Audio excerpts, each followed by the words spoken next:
Deus, Lucas no capítulo 5, nós iremos ler a partir do versículo 18 e 19. Assim nos diz a palavra do Senhor. E eis que uns homens transportaram numa cama um homem que estava paralítico e procuravam fazê-lo entrar e pô-lo diante dele. E não achando por onde o pusessem levar por causa da multidão, subiram ao telhado e por entre as telhas o baixaram com a cama até o meio diante de Jesus. E vendo-lhes a fé, Jesus disse ao paralítico: homem, os teus pecados te são perdoados. Louvado seja o nome do Senhor. Te adoramos, te bendizemos, Senhor, pelo teu cuidado com as nossas vidas, pelo zelo, pela forma como o Senhor tem confundido aqueles que estão lá fora, e a forma como o Senhor tem guardado aqueles que estão na tua santa presença. Clamamos em nome de Jesus, amém. Pode sentar.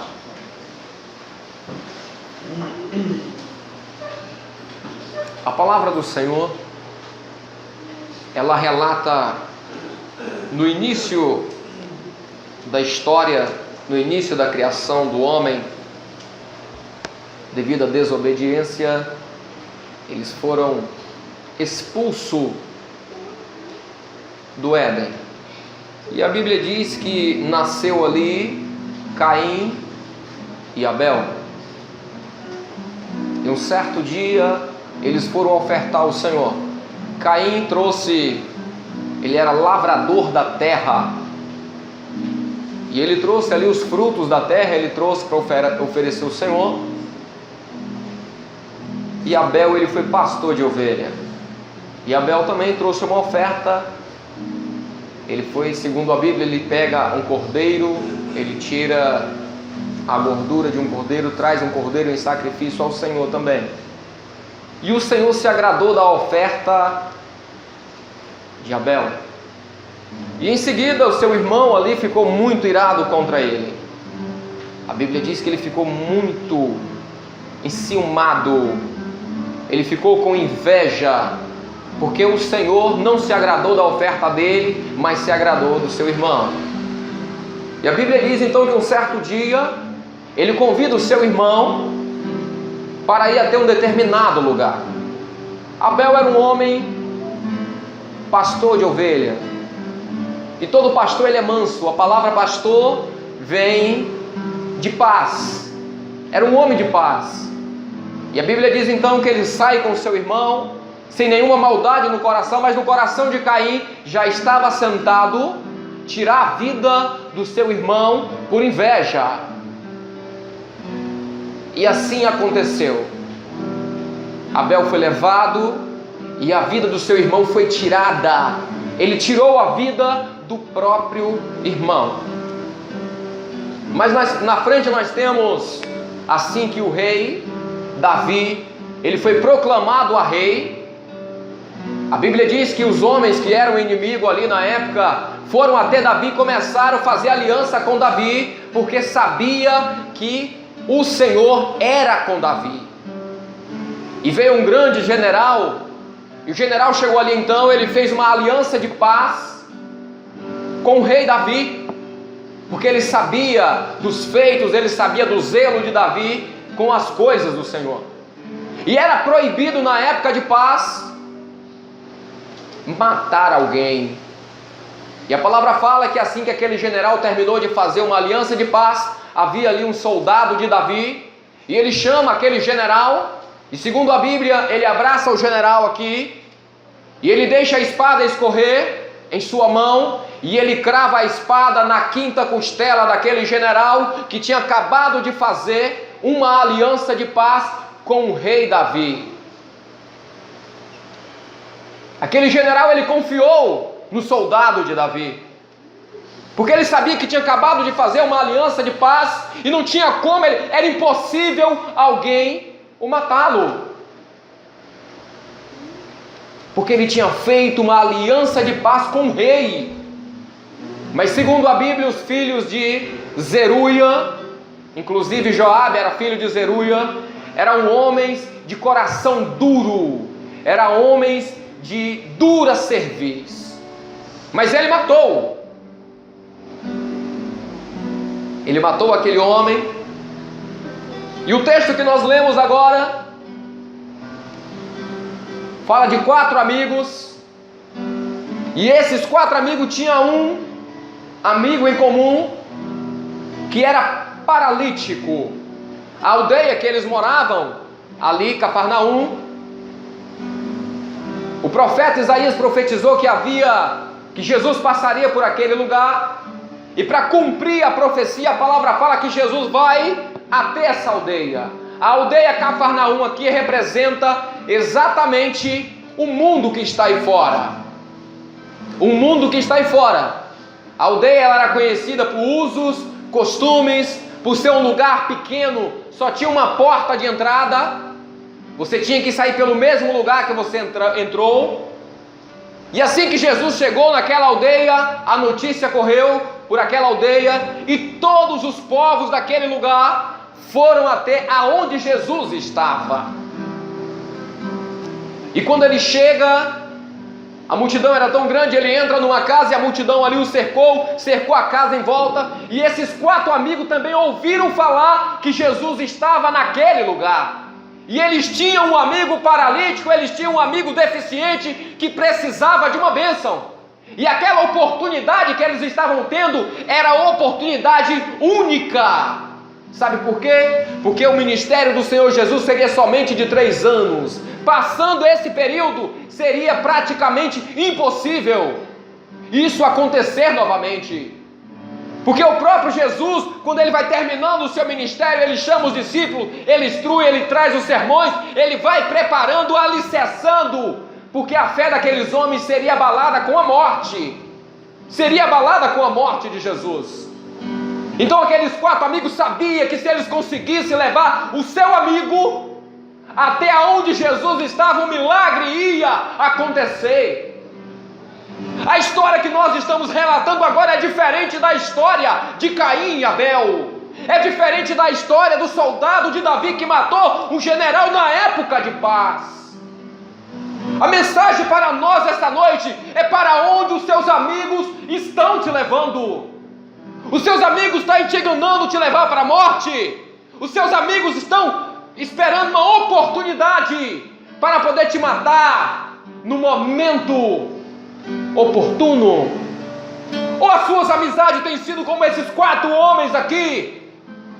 A Bíblia diz que lá no tanque de Betesda havia um homem que havia 38 anos padecendo de uma enfermidade mortal.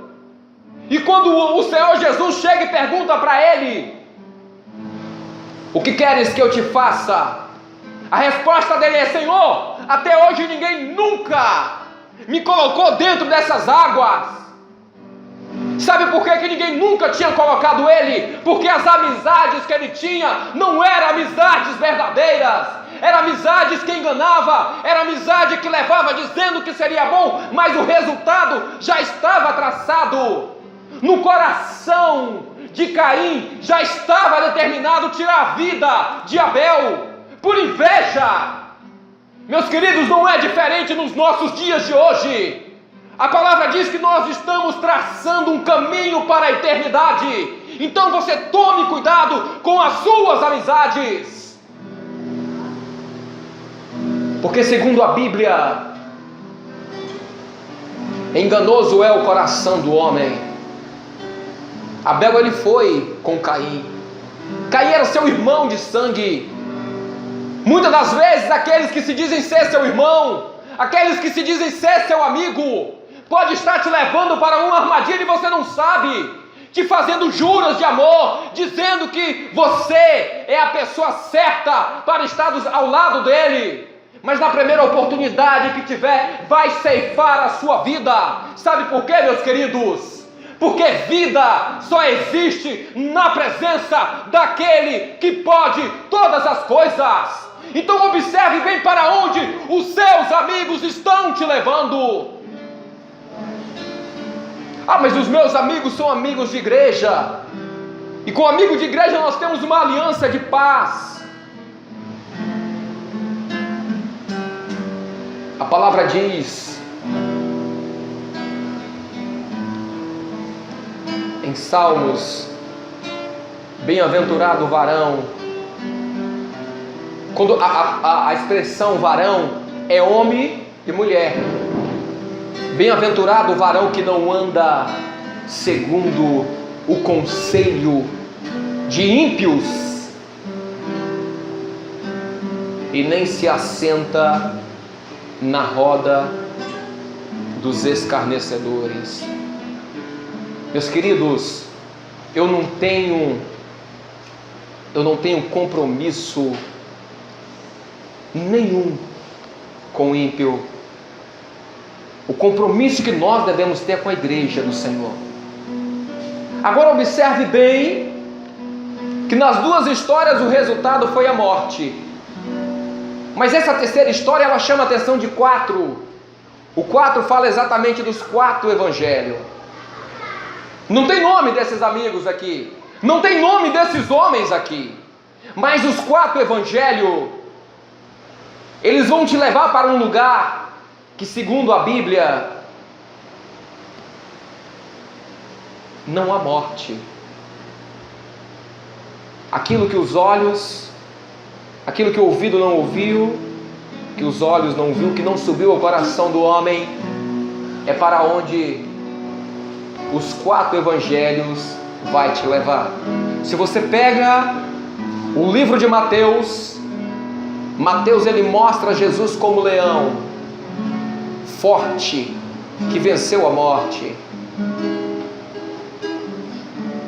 Então não tem como você dar desculpa e dizer que a Bíblia diz que a carne é fraca,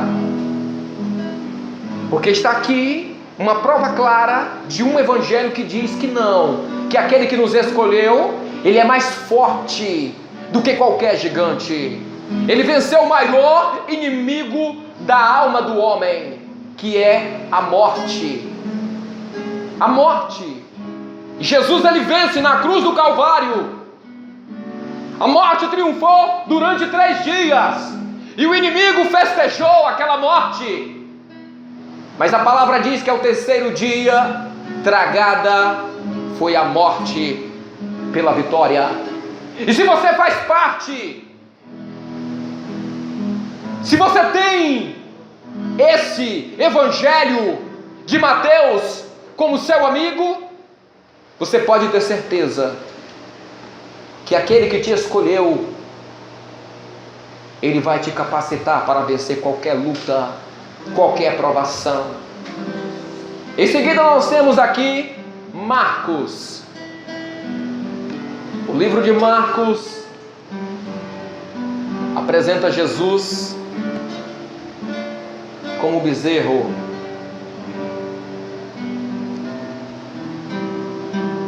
Fala exatamente do sacrifício. O bezerro servado para o sacrifício. Tem crente que não quer sofrer. Na hora que sofre, ele sai da igreja. Eu tomei um susto essa semana, cheguei essa semana de viagem. Aí na hora que eu estou no portão da igreja, veio uma senhora que tinha 1500 anos que eu não via mais pisar na igreja. Eu falei assim, chamei o obreiro, eu falei assim, essa senhora, não, essa é a segunda vez que ela está aí de volta. Eu falei com ele assim, o que aconteceu? Não, diz ela que está passando por uma luta muito grande. Tem pessoas que é assim, ela só lembra do sacrifício na hora da luta. Ela só lembra do Senhor quando tudo parece perdido. Nós temos aqui o livro de Lucas. Cada evangelho, eles narram a mesma história com visões diferentes. Lucas, se eu não me engano, representa Jesus como águia, aquele que do alto enxerga todas as coisas. Ele não precisa virar para poder enxergar o que está atrás, nem que está embaixo, nem que está do lado. Não, a visão de Jesus é privilegiada. Então, se você tem Mateus, se você tem Marcos, se você tem Lucas, as suas amizades são amizades que vão te levar para onde Jesus está. Porque o objetivo dos evangelhos é levar o homem a ter Jesus. E o evangelho não vê dificuldade nenhuma, que aqueles homens poderiam muito bem questionar com o Senhor. Aqueles homens poderiam muito bem parar com a dificuldade aqui. Não, mas tá doido, como é que nós vamos levar esse homem? Como é que nós vamos subir esse telhado? Mas o evangelho não há barreiras para os 4 evangelhos. Segundo a Bíblia, ele vai te libertar. Os evangelhos vai te levar até aquele que pode consumar a tua salvação. O Senhor mostrava uma visão, um homem que está conosco nessa noite, que ele tem sido trazido pelos evangelhos. Ele tem sido conduzido pelo Senhor. E nesta noite o Senhor estava aqui para falar exatamente com ele. Olha para você ver o que Deus está fazendo na vida desse homem. Quando o anjo chegou para conversar com esse homem, sabe o que ele falou para o anjo? Senhor, eu olho para esse povo, eu não sou digno, Senhor, de estar junto com esse povo, porque eu sou um homem pecador. Senhor, eu sou um homem que vivi muitos anos no pecado. Sabe qual foi a resposta do Senhor para esse homem? Não se preocupe, porque a partir de agora você está perante um Deus que pode todas as coisas. Não importa o seu passado, o que você viveu ontem, o que você viveu anteontem, o que importa é o que você vai viver agora, porque os seus amigos lhe trouxeram para um lugar aonde o Salvador habita. Então, meus queridos, e por fim, nós temos aqui o livro de João. João apresenta o Senhor como homem. Ele vê o Senhor como homem. Os outros aqui vê Jesus como forte, poderoso, como aquele que serve, como aquele que tudo vê. Eu pergunto para os irmãos, como é que um evangelho apresenta Jesus como homem? Que força há nisso? Na maioria das vezes nós achamos que nós somos fortes, que nós somos alguma coisa. Como é que nós somos alguma coisa? Você já viu um viciado em drogas? É um milagre muito grande quando ele se liberta das drogas. Como é que nós somos fortes? Se fôssemos fortes, a qualquer hora você poderia entrar nas drogas e sair. A qualquer hora você poderia entrar num vício e voltar. Só que o homem ele é fraco. O homem, ele não tem domínio. Só que não tem como nós usar essas coisas como argumento, porque um dos evangelhos aqui apresenta Jesus como homem. Você pode dar qualquer desculpa que você quiser para continuar pecando, meu querido. Mas há um evangelho aqui que é seu amigo hoje, e ele vai contradizer a tua palavra, porque Jesus foi homem, Jesus foi carne como nós, Jesus sentiu sede, Jesus sentiu fome, Jesus sentiu dor. Mas segundo a Bíblia, Jesus, ele não pecou. E por que então que nós pecamos? Sabe por que nós pecamos? Porque nós dizemos com a boca que somos amigos dos 4 evangelhos, e na verdade nós não somos. Quem é amigo do evangelho lê o livro de Mateus. Quem é amigo do evangelho lê o livro de Marcos. Quem é amigo do evangelho, ele lê o livro de Lucas. Quem é amigo do evangelho lê o livro de João, que vai resultar exatamente em Atos dos Apóstolos. Quando você passa pelos 4 amigos, é o momento em que você é colocado diante de Jesus. E a partir do momento que você é colocado diante de Jesus, começa a sua história como apóstolo. Lê o livro de Atos que você vai ver a sua história narrada no livro de Atos. E não tem como usar a Bíblia de forma isolada para poder dizer, por isso eu sou assim, por causa disso. Examinais as Escrituras e procurai ter nela a vida eterna. Como é que eu sou amigo dos evangelhos e os frutos que há em mim não são frutos do Espírito Santo? eu falo o que eu penso, eu falo o que eu quero, contra quem eu quiser. Há um texto na Bíblia que diz assim: diga para mim com quem tu andas e eu direi quem tu és. Você sabe por que o texto fala dessa forma? A Bíblia diz que Deus ele é onisciente, onipresente e onipotente. Mas por que então o Senhor faz essa pergunta? Diga para mim com quem tu andas. Será que o Senhor não sabe com quem a gente anda? Ele sabe exatamente com quem nós estamos andando. E é exatamente por isso que Ele faz essa pergunta. Porque outrora andamos com o Espírito, da mesma forma de Pedro: tu és Cristo, Filho do Deus vivo. Aí o Senhor vira para ele e diz assim: bem-aventurado és tu, Simão Barjonas, porque não foi nem a carne e nem o sangue que te revelou. Aí daqui a pouco Jesus começa a conversar com ele de novo, daqui a pouco ele já... E o Senhor já diz para o próprio Simão Barjonas: para trás de mim, Satanás.